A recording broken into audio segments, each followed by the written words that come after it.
Salah satu konten yang paling relate dan disenangi oleh orang Indonesia atau bahkan orang-orang umum sekalipun yaitu konten horor.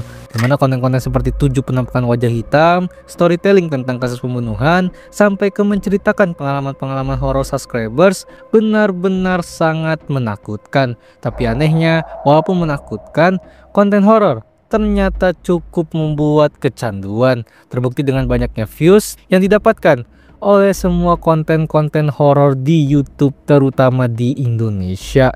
Dan ya jadi inilah konten-konten horor menakutkan.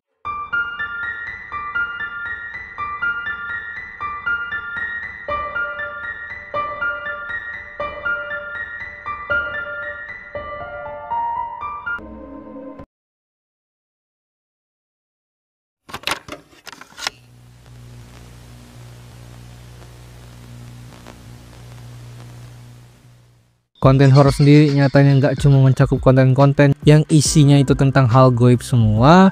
Karena kalau kita melihat lagi arti dasar dari sebuah kata horor, horor sendiri memiliki makna untuk menakuti, membuat ngeri, atau memberikan teror. Sehingga dari makna ini, konten-konten storytelling tentang kasus pembunuhan, pelecehan, atau kasus yang mencakup keduanya itu termasuk konten horor. Sehingga artinya konten horor ya adalah sebuah konten yang isi videonya itu mencakup semua hal yang membuat kita ketakutan, mau itu bentuknya kisah nyata ataupun kisah goib sekalipun.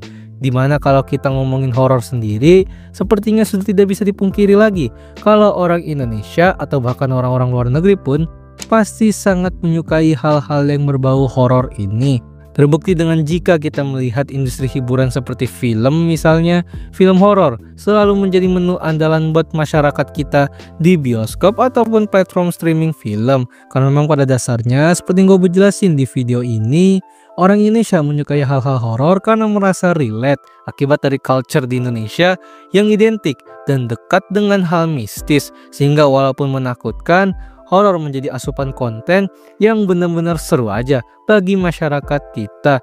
Dan jika masuk ke ranah YouTube, channel-channel seperti Ewing HD, Nessie Judge, Nadia Omara, dan lain-lainnya itu bisa mendapatkan engagement dan views yang benar-benar fantastis dalam waktu singkat.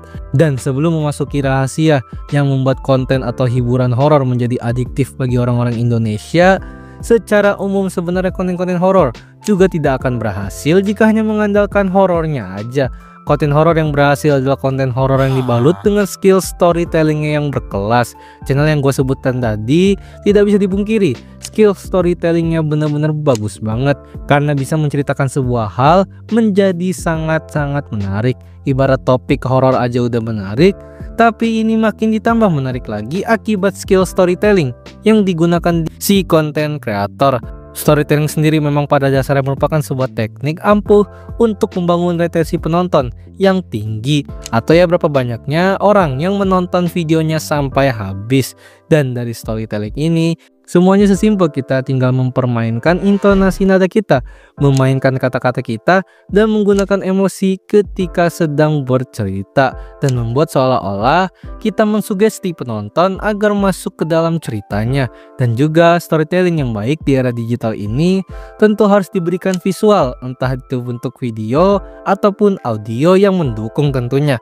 Seperti contoh ketika ada narasi berbunyi, "Malam itu aku sendirian di rumah dan melihat jendela berbunyi." Jika kita membacanya dengan nada datar dan tanpa visualisasi apapun, penontonnya nggak bakal interest. Tapi jika kita modifikasi narasinya dan berikan visualisasi seperti ini, "Di malam itu aku sendirian di rumah. Waktu sudah makin larut, tapi tiba-tiba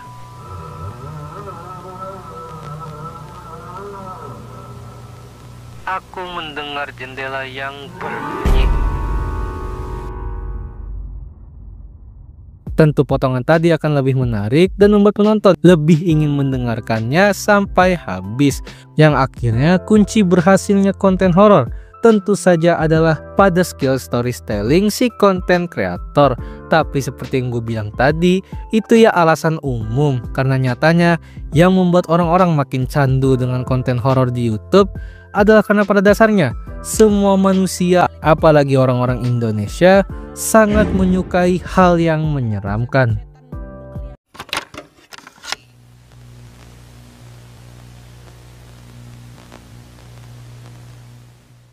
Yang gue maksud di sini adalah kalau memang kita sebagai manusia selalu lebih tertarik dengan sebuah hal yang sifatnya itu negatif. Negatif ini bukan berarti hal-hal negatif yang gimana-gimana, tapi lebih ke hal-hal yang heboh, buruk, lebay, atau bahkan yang menyeramkan. Seperti yang gue jelasin juga di video tentang berita buruk ini, psikologis ini yang disebut negativity bias disebabkan karena manusia secara dasarnya memang akan lebih memperhatikan dan waspada terhadap hal yang dirasa akan mengancam dirinya. Sehingga dari hal paling kecil seperti memilih antara headline berita kucing sedang makan ikan di jembatan dengan berita kucing mati kecelakaan di jembatan, alih-alih memilih berita baik tentang kucing makan ikan, orang-orang cenderung akan memilih berita kucing mati kecelakaan. Karena apa? Ya karena sebuah hal yang menyeramkan lebih menarik dan mencuri perhatian kita sebagai manusia. Jadi wajar aja jikalau kalian melihat konten-konten horor di Indonesia yang judul atau thumbnailnya itu horor banget, seperti memberikan kata-kata hiperbola seperti pembunuhan, pelecehan, judi tumbal, digentayangi, diteror, atau apapun itu, sudah jelas akan mendapatkan engagement yang sangat banyak karena sifat alami manusia yang memang ingin melihat hal-hal atau berita dalam tanda kutip buruk ini. Dan bukan hanya dari judul, bahkan dari storytellingnya pun konten kreator ini memberikan narasi dan visual yang benar-benar emosional, seolah membawa penonton masuk ke cerita horornya. Dan ya pada akhirnya, karena ini semua konten horor memang bisa membuat para penontonnya cukup adiktif terhadap cerita-cerita tersebut. Dan ingat, ini baru negativity bias aja, belum lagi ditambah dengan sifat alami manusia yang lainnya, yaitu rasa ingin tahu atau penasaran yang tinggi banget, ataupun mencari adrenalin untuk kesenangan, yang makin mendukung lagi kalau topik horor menjadi sebuah konten yang sangat menyenangkan bagi beberapa orang, atau ya secara membagi orang Indonesia. Jadi apakah kalian ada pendapat lain? Silahkan komen aja. Terima kasih telah menonton video ini. Gimana? Apa kalian ada penikmat konten horor atau kalian merupakan konten kreator horor itu sendiri? Jika kalau kalian penikmat, akhirnya kalian sudah tahu rahasia di balik konten-konten horor yang kalian sering tonton itu.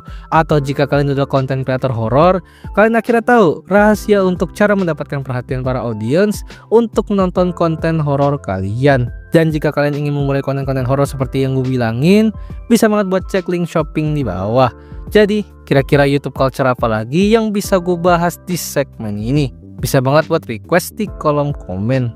Jadi, jangan lupa subscribe Dazzle. Dah.